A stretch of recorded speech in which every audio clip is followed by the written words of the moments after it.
Almost as common as backpacks in middle, even elementary school, and now more companies are, well, dialing into this untapped market of preteens and actually tweens, really.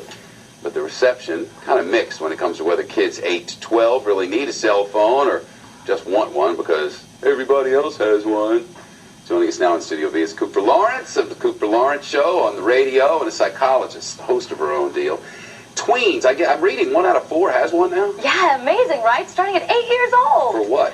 For what? Well, for safety, because parents see the Amber Alerts and they flip out and they give their kids a cell phone and they're 8 and they lose it because they lose everything else at 8.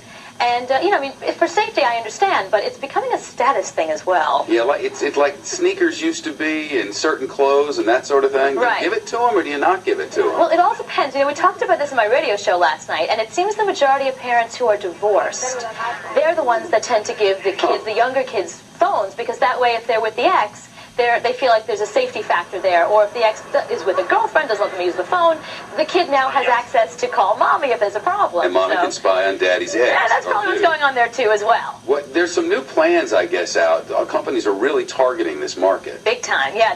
The biggest plan that parents are going for, the chaperone plan or the Migo, it's called. It's like a LoJack for kids. So if you worry about where your kid is, you can track where your kid is, and you can program it not to be out of a certain area. So if you only want your child to go within like a couple miles, you program the phone and it calls you if the kid goes out of that mile range. That's like putting a leash on the kid. It's exactly like putting a leash on the kid. That seems just sort of wrong. I mean, aren't you supposed to teach kids what they're supposed to do and then trust them to do it, and that's a building process? Exactly. That's the bigger picture there. I mean, it's an individual by individual basis. There are some kids that are really responsible, and they can have a cell phone, use it only in emergencies, and it's fabulous. But there are other kids that it doesn't teach them a very good lesson. It teaches them you don't trust them. The phone contains a lot of important information, sometimes private information. Right, for the most part. But most of these phones, it's a little icon that they can push in case of emergency to call mommy. There's only you can make 22 calls on it, and that's about it. And you can track them. And you can track them. Or you could cage them if you want. That's your other option, I guess. Trouble for that. But it's a little much, I think, at 8.